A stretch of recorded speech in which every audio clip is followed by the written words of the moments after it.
Hey guys, good morning. Hector here, Corpus Christi. I'm back for another episode of BJJ Strength Secrets. Today's pretty simple. I want to cover something that I usually get a question on, and I think this is just a pretty popular question in general is, should I be stretching? Should I be stretching before I roll? Should I stretch after? Should I stretch before I weight train? Should I be foam rolling? And there's a lot of noise out there, just like anything else, right? You're going to have one side that says, yes, you should foam roll and you should stretch before every workout and before you roll. And then you're going to have the other side that says, no, you don't need to foam roll, and then you don't need to stretch, etc. You just need to move on a regular basis, right? So you're going to have two separate sides of the coin. I guess, where do I fall in that? I've been on both sides, honestly. I've been on both sides to where I've foam rolled and I've foam rolled and I've stretched before training. And then I've been on the other side to where I've been like, you really don't need to stretch. I personally, currently, I don't do a whole lot of stretching. I think mostly because I do stay active and I do move quite a bit, that I don't really have to do specific stretching. But I think if we're too extreme, one side or the other, it can become a problem, right? If we're so busy focusing on stretching and elongating, our muscles, and we're spending, if it gets to a point to where a foam roll and stretching turns into a 20 to 30 minute ordeal before you're going to lift or before you're going to roll, I think that's unnecessary. Now, do I think foam rolling is unnecessary?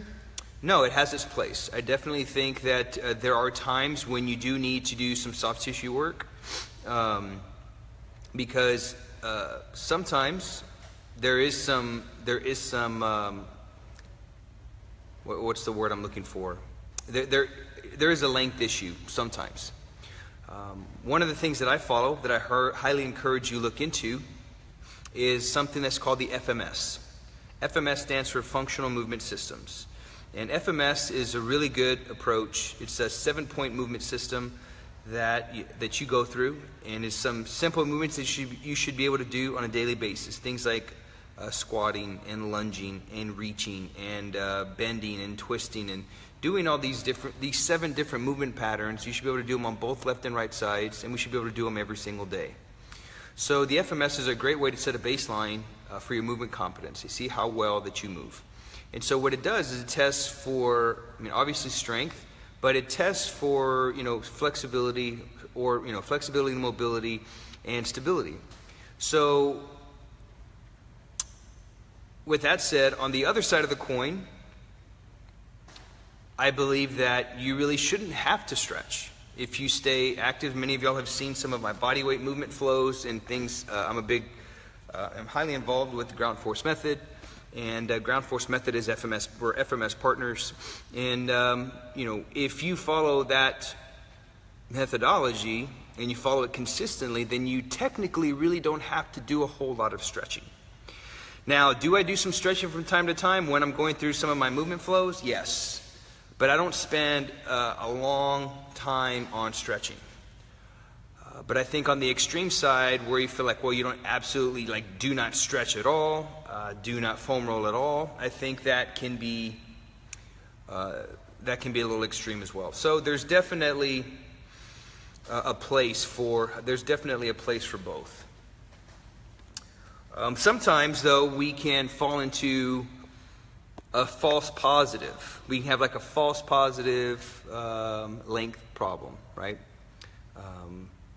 So let's say, for instance, what is one of the most common things for us to stretch before we run, before we lift weights, before we train Jiu-Jitsu or anything like that? What is a very common stretch? It's usually the like a hamstring stretch, right? Most people think that they need to stretch their hamstrings. And it's just a very common stretch that we go through. And sometimes we confuse what feels like muscle tightness could actually just be a stability problem. So usually we're either going to have a mobility / flexibility problem, or we're going to have a stability problem. So another question I get sometimes is, what is the difference between mobility and flexibility? Which one should I focus on? Flexibility, without getting too technical, is basically what we call passive flexibility. The ability for, let's say the ability for me to, bend over and touch my toes, okay? The ability to lengthen the muscle, that is the flexibility side. Now, what is mobility? What's the difference between mobility and flexibility? So flexibility is having that passive flexibility, right? You can pull your leg up towards your head, or you can, you've got a really good shoulder reach or something like that. That can be considered flexibility. Mobility is the ability to actively move the joint, to actively move the joint and the muscle into a particular range of motion.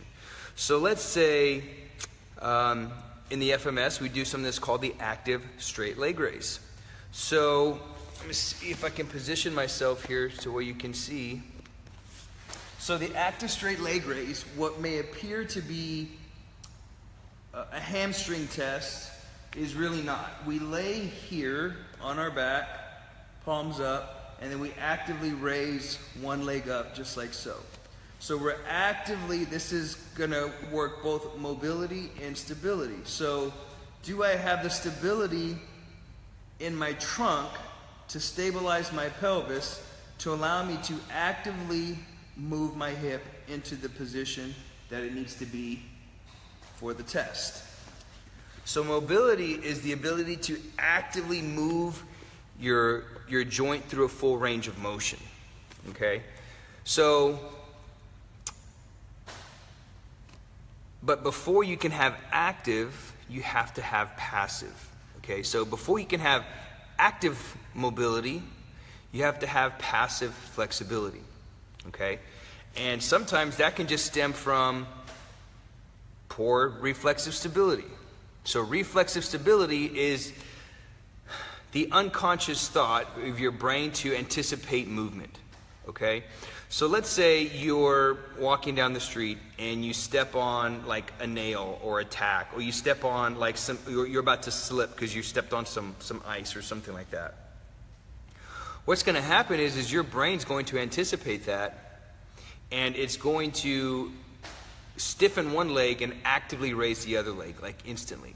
Okay, so that's reflexive. Okay, that stability is something that you should be able to unconsciously do without thought. Okay, and your body should be able to stabilize you in specific positions. Sometimes whenever we go into unwanted positions, let's say we're too flexible, or let's say we are our nervous system doesn't want us to go in certain ranges of motion because it knows that we don't have the strength or the reflexive strength to maintain that position. So what will happen is it'll lock us up. It'll tighten us, what appears to be tightness. But essentially it's kind of like putting the brakes on your flexibility or mobility, right? It's both. So you got to have both together. So how do you know if it's a stability problem, right? Here's an example. Here's an example to test if you have a general amount of core reflexive stability. So here's a general little test that you can do. So let's say we're going to do, I like to do the squat test, okay, or like a posterior rock test. So let's say I get on my hands and knees and I sit back towards my heels just like this. I sit back towards my heels, so clearly I have the mobility okay? I've got the mobility to sit back into my heels, which looks exactly like a squat. It looks like a squat, but I'm on my hands and knees. Well, let's say you turn me up onto my feet, and now I'm actually in the squat position. If as soon as I start to squat down and I'm missing that reflexive stability and I squat down, I may fall backwards because I'm lacking that reflexive core stability to be able to keep me upright. Okay? So that is one general example. So let's say I've got the mobility to get here, but I have to hold on to something. Or I have to hold on to a kettlebell. I have to hold on to something that will give me that stability to maintain my body in this position. Okay? That's just a general example of reflexive stability. So what are some ways that you can implement into your daily routine before your rolls? What are some things that you can do to rebuild some of that reflexive stability?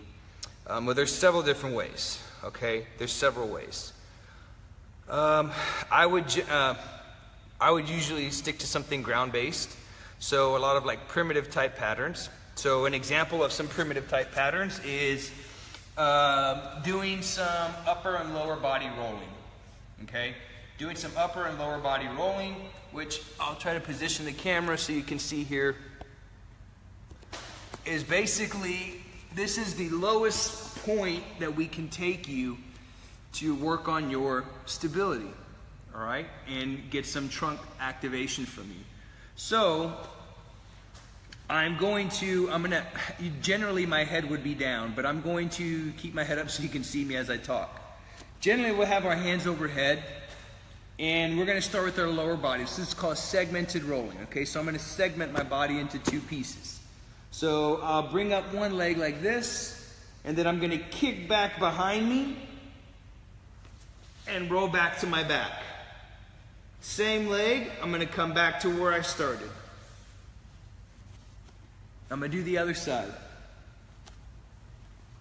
Come back. That's lower body. Then I would do upper body. Come back. Other side.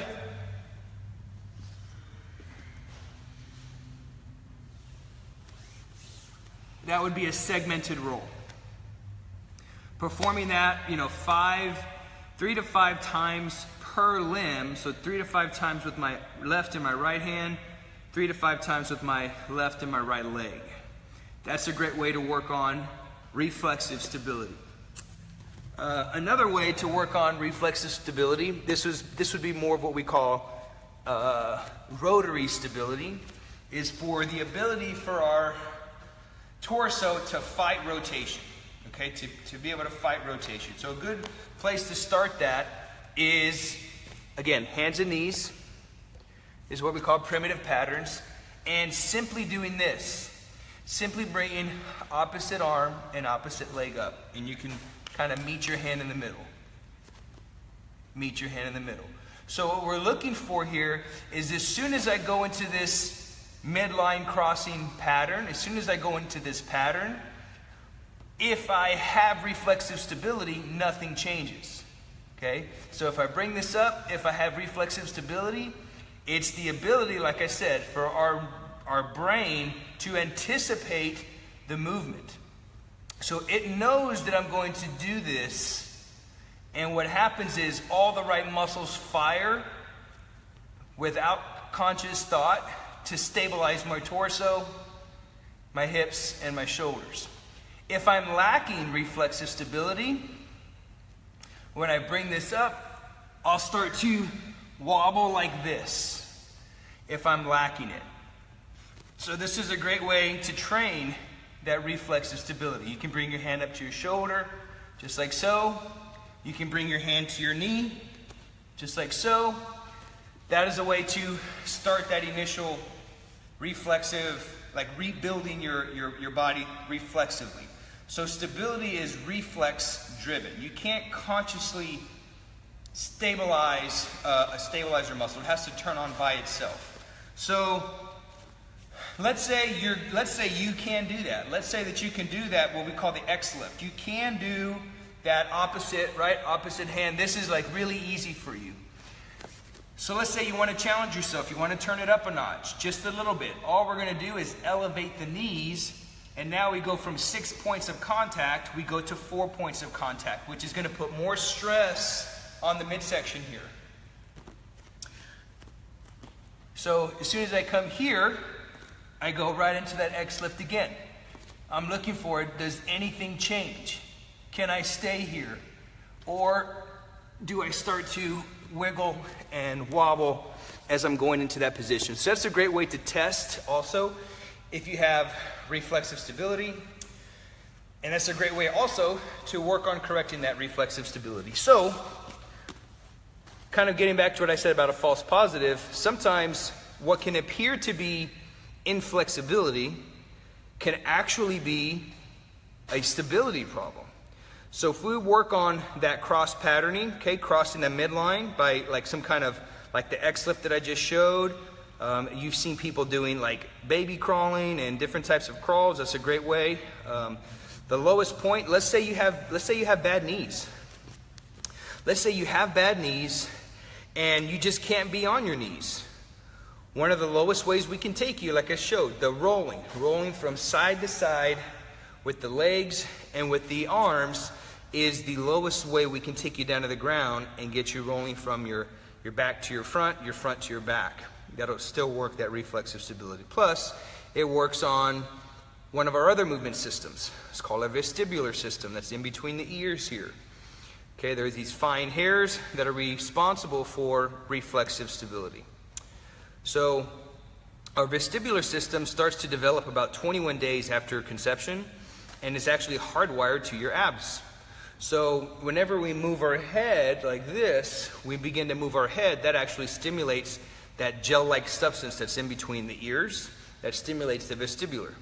So that is one of our 3 movement systems, okay?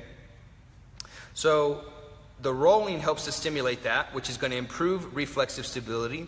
Then from there, reflexive stability is going to take some of the brakes off of what appears to be inflexibility, and you'll notice that you'll start to move better, and you'll start to increase your ranges of motion. Now, did we stretch? No.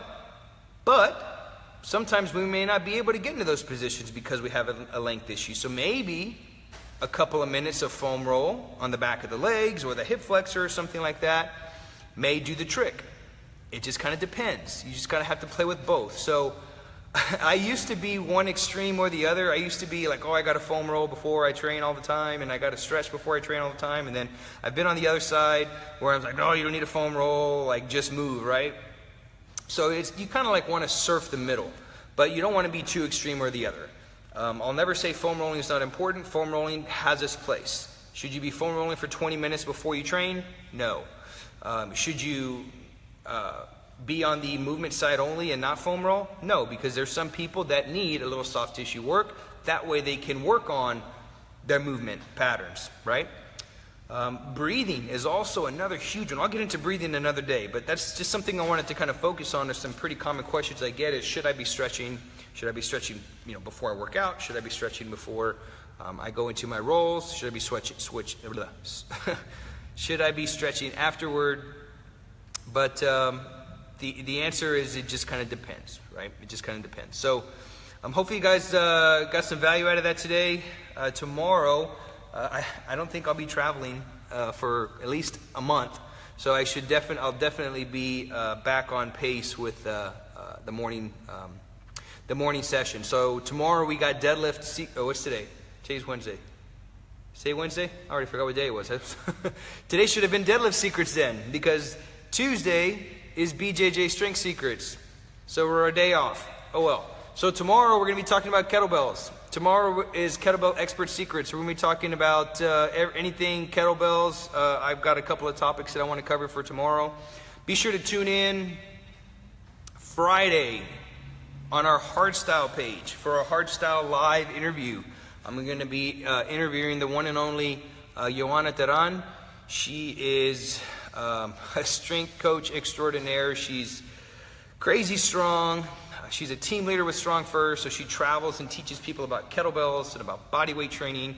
And she's got a very unique story, and I'm really excited to be interviewing her. So be sure to, if you're enjoying these live videos, please share this. If you're enjoying the video, there should be a button like on the bottom right that says to be notified when I go live again. So if you're enjoying it, click that button. That way you can be notified once I go live. So tomorrow we'll be covering kettlebell expert secrets. If you're looking to get stronger for Jiu-Jitsu, okay, if you're liking some of this stuff that we talked about today, I've got a program that is available now. You can go to my website. I will post the link below. If you go to my website, go to hardstylekettlebell.com. On the top, click on online programs, and you'll see BJJ Strength Secrets. That is a program that I put together that is specifically for getting stronger and more conditioned for BJJ without having to do boring cardio, things like that. Inside, I've created a really cool membership area where you can go through a course where you'll learn about some kettlebell training for BJJ, and you'll also go through some really cool body weight mobility stuff. That more or less what we talked about today. So I'll share the link in the comment section below. So if it's something like that interests you, you can grab your own copy today. It's pretty cheap, like $9. That's all I got, guys. I'm getting ready to head out, and I will see you tomorrow morning for Kettlebell Expert Secrets. Bye.